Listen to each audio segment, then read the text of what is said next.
नमस्कार जय। की टक्कर पल पल बदलती हुई तस्वीर दिखाई दे रही है। वही बात जो हम 2 घंटे से लगातार कह रहे हैं कि अभी रुझान है, बाजी पलट सकती है। मध्य प्रदेश में अब देखिए 107 पर कांग्रेस पहुंच गई है और 113 यानी बहुमत से सिर्फ 3 सीट पीछे बीजेपी दिखाई दे रही है। राजस्थान में भी फासला कम हुआ है, अब 14 सीटों का फासला है, बहुमत किसी को नहीं मिल रहा है। तो वही बात प्रबल होकर सामने आती है जो आप कह रहे थे योगेंद्र जी कि सब कुछ अगर परात पर सवार कर भी दिया जाए, आप हर तरह की रणनीति में बदलाव भी करें, फिर भी अगर आप स्पष्ट तरीके से जीत नहीं पा रहे हैं तो कांग्रेस में अभी पल्स बाकी है या नहीं है, ये पूछना जरूरी हो जाएगा। इस वक्त राजस्थान में जो स्थिति है वो लगभग 2008 की स्थिति का रिपीट हो रहा है। 2008 में ऐसा ही चुनाव था, बीजेपी सत्ता में थी, हारने की कगार पे थी, कांग्रेस जीतने वाली थी और फिर जाके कांग्रेस 96 पे रुक गई थी और बीजेपी को 78 सीट आई थी। तो जीता, हालांकि सरकार बाद में कांग्रेस ने बना ली थी बीएसपी के लोगों को पहले मिला के और तोड़ के। तो कांग्रेस के अंदरूनी खेल में जरूर इससे अशोक गहलोत का पक्ष मजबूत हो जाएगा कांग्रेस के कमज़ोर होने से। लेकिन आप ये देखिए, मेरे ख्याल में कांग्रेस के प्रवक्ता नामुराद शब्द का बहुत बुरा मान गए। नामुराद वो होता है जिसकी मुराद पूरी ना हो, जो ऐसा अभागा हो। और यहाँ केवल अभागा नहीं, अभागा हल्का शब्द है, मैं निकम्मा कहना चाहता हूँ। ये गजब निकम्मापन है कि इतनी खराब सरकार चले, जो सड़क पे लोग कहें कि रानी तेरी खैर नहीं, ये सब बातें चलें, और उसके बाद अगर आप नहीं जीत पाते तो उसका निष्कर्ष जो निकल रहा है कम से कम राजस्थान और मध्य प्रदेश में, कि लोगों ने अपना एजेंडा तय कर लिया। बिल्कुल जवान और किसान का मामला था और शेरगिल साहब कह रहे हैं कांग्रेस ने जवान और किसान के नाम पर लड़ा। हाँ, नाम पर लड़ा, पर केवल नाम ही पर लड़ा, वास्तव में उसके लिए जमीन पे कुछ नहीं किया। और वो जो कमजोरी है वो आज दिखाई दे रही है। ठीक है जयवीर जी, इस पर एक रिएक्शन आपका, फिर मैं आशुतोष जी के पास जरा डबल एंटी इनकम्बेंसी वाली इनकी थ्योरी पर सवाल लेकर लौटूंगी। उनको बता दीजिए कि ये बीजेपी के प्रवक्ता नहीं है योगेंद्र जी। हाँ, योगेंद्र यादव को बार-बार वो बीजेपी मान करके उनको बहुत संबोधित कर रहे हैं। 114 बीजेपी और 107 अब कांग्रेस मध्य प्रदेश में। जयवीर जी देखिए, नहीं देखिए अंजना जी, आपके कई शो में हर चुनाव में निकलता है कि जो जीता वही सिकंदर। तो हार जीत के क्या कारण, एंटी इनकम्बेंसी वर्सेस मोदी, मुझे लगता है इस पे थोड़ा इंतजार और करना चाहिए। योगेंद्र जी की मैं इज्जत करता हूं, पर आप उसी तरफ छत्तीसगढ़ का देखिए, जो पिछली बार वोट शेयर डिफरेंस सिर्फ 0.72% रह गया था, सिर्फ 8 सीटों का फर्क था, कितनी बहुत बड़ी लीड बनी है। तो हाफ वे मार्क छू गई बीजेपी मध्य प्रदेश में अभी, लेकिन फिर रुझान है इसलिए जल्दबाजी होगी। बोलिए। राजस्थान और 116 हो गई, 116 हो गई, अब तो स्पष्ट बहुमत ना। दूसरी बात, बिल्कुल इस बात में कोई दो राय नहीं, राजस्थान और मध्य प्रदेश में जिस तरह की लीड होनी चाहिए थी और जिस तरह छत्तीसगढ़ ने एक सरप्राइज दिया है आश्चर्य वाला, वो एक सोचने वाली बात है। बिल्कुल लीड ज्यादा होनी चाहिए थी, पर सरकार हम बनाएंगे। हम नामुराद निकम्मापन, मुझे लगता है 12:30 के बाद इसका टाइटल और ट्रॉफी उसके बाद ही हमें दीजिए तो अच्छा होगा। ठीक है, लेकिन फिलहाल तो देखिए रुझानों में बीजेपी को बहुमत मिलती हुई दिखाई दे रही है। बहुमत ये देखिए 116। अहंकार कम होगा कि नहीं, सवाल ये है। चाहे वसुंधरा सिंधिया हो या ज्योतिरादित्य सिंधिया हो, ग्वालियर रीजन में भी और मालवा रीजन में भी जिस तरह की मात हो रही है, ज्योतिरादित्य जिस तरह लड़ते रहे कमलनाथ और दिग्विजय के खिलाफ, उन्होंने उम्मीदवार इसीलिए कहा कि नहीं मेरा ही उम्मीदवार होगा। क्या ये नहीं लगता कि आज ये जो सत्ता का अहंकार, सिंहासन का खास करके, राजघराने आज भी कांग्रेस का पीछा नहीं छोड़ रहे हैं। इंदिरा गांधी प्रीव्यू पर हटा गई, लेकिन राजा अभी भी बांध रहे अपने को राजा, चाहे बीजेपी में हो या कांग्रेस में हो। कांग्रेस को कब सबक आएगी? इस वक्त की जा रही है, एक बार आपको सीधे लिए चलते हैं। Watch a news bulletin of your favorite journalist anytime, anywhere.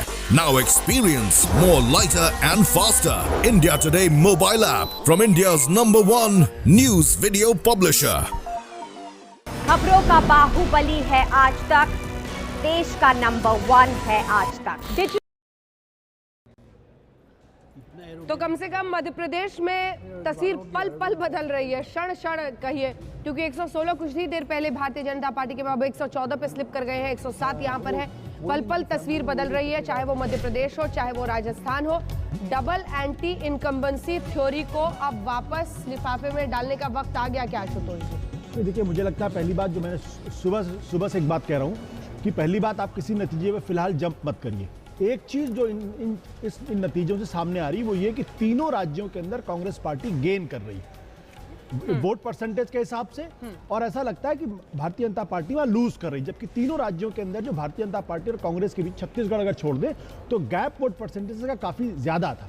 Chhattisgarh में सिर्फ 0.71% का गैप था, बट वो ट्रेडिशनल है वहां पर। मेरा कहना यह है कि अगर ऐसा हो रहा है, कांग्रेस लगातार गेन कर रही है, तो दो चीजें, एक, क्या कांग्रेस पार्टी या राहुल ने जिस तरीके से हिंदूवाद को अपनाने का प्रयास किया, क्या उसका फायदा हो रहा है? दूसरा, क्या मोदी जी पिछले 4.5 सालों के अंदर, और स्पेशली गुजरात के बाद से, गुजरात कर्नाटक के बाद से, जहां पे क्लियर विक्ट्री नहीं ले पाए, क्या उनके खिलाफ भी एक एंटी इनकम्बेंसी पैदा हुई है या नहीं पैदा हुई है? और जब तीनों राज्यों के अंदर 2 में 15 साल की सरकार हो, 1 में 5 साल की सरकार हो, केंद्र के अंदर 4.5 साल की सरकार हो, और बेरोजगारी बढ़ रही हो, किसानों की समस्याएं लगातार बढ़ रही हो, महंगाई बढ़ रही हो, पेट्रोल के दाम बढ़ रहे हो, रुपया नीचे जा रहा हो, एक्सपोर्ट नीचे जा रहा हो, इन्वेस्टमेंट जीडीपी रेशियो नीचे जा रहा हो, वैसी स्थिति में क्या ये चर्चा करना उचित नहीं होगा कि आखिर मोदी जी का जो ग्राफ है वो नीचे जा रहा है या नहीं जा रहा है? तो ये राहुल का ग्राफ नीचे जा रहा है या मोदी का ग्राफ नीचे जा रहा है? इसमें भी चर्चा होनी चाहिए हमारी।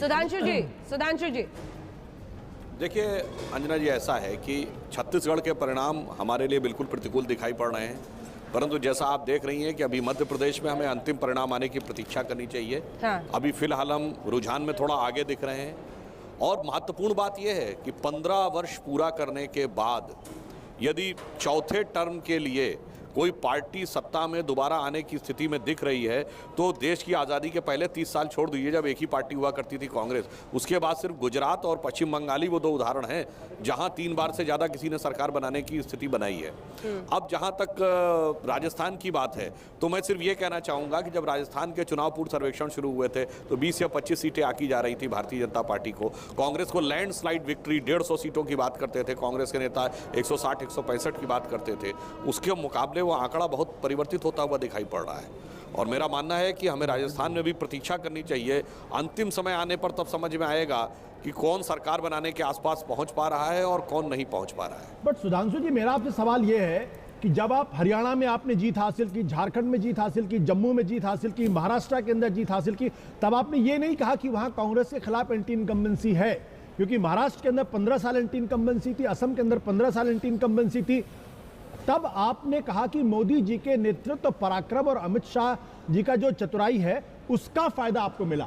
आज आप ये बात कांग्रेस के लिए कहने के लिए तैयार नहीं है। मेरा सवाल आपसे बहुत स्पष्ट है। सवाल यह है कि आज आप कह रहे 15 साल की एंटी इनकम्बेंसी, यानी आज भी आप शिवराज सिंह चौहान को जिम्मेदार ठहरा रहे हैं, रमन सिंह को जिम्मेदार ठहरा रहे हैं, आप वसुंधरा को जिम्मेदार ठहरा रहे हैं। क्या केंद्र सरकार की कोई भूमिका नहीं है? अगर आप जीतते तो कहते हैं मोदी जी का जो प्रखर नेतृत्व था उसका फायदा हो रहा। देखिए आशुतोष जी, पहली बात तो मैं स्पष्ट करूं कि महाराष्ट्र में, हरियाणा में सोमनाथ चटर्जी ये सब है, तो आज केवल श्रद्धांजलि का ही कार्यक्रम होगा। बाकी आने वाले दिनों में मेरा विश्वास है कि सत्र अच्छा चलेगा, क्योंकि जो भी विषय है हमेशा मैं अपेक्षा तो करती हूँ और सबको अपील करती रहती हूँ, तो चलाएंगे। मैम, जिस तरह से विधानसभा चुनाव के परिणाम आ रहे हैं, आप मध्य प्रदेश से आती हैं, वहाँ कांटे की टक्कर हो रही है, बीजेपी। आप इससे मैं एक बात कहूँगी कि आप ये समझ सकते हैं, इसका मतलब भारत में, हिंदुस्तान में प्रजातंत्र मजबूती से चल रहा है। ये एक उसका उदाहरण मैं मानती हूँ कि प्रजातंत्र में ये तो होना चाहिए, कभी किसी की सरकार कभी किसी की भी हो, मगर जनता भी अपना पक्ष रख रही है। अपना जनता की भी समझ में आया, जो भी बात उनके मन में हो वोट के जरिए वो समझा रही है एक प्रकार। और हम यही बोलते हैं कि यहाँ रोज तुम हंगामा करके कुछ बोलो, मगर 5 साल में एक बार जनता बोलती है।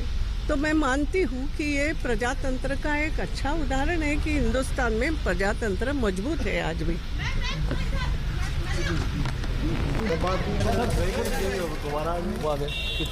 सामने से हट जाओ, जगह दो सामने से। विधानसभा के चुनाव आए हैं सर, कुछ बोलेंगे सर उस पे? कालीन सत्र शुरू हो रहा है, उसकी तस्वीरें आप देख रहे हैं। इससे पहले आप सुमित्रा महाजन स्पीकर को सुन रहे थे, वो भी बहुत ही आज पहली बार मैं आडवाणी जी को देख रहा हूं कि वो सहारा लेके जा रहे हैं। छत्तीसगढ़ 61-20 61-20 मुझे लगता है कि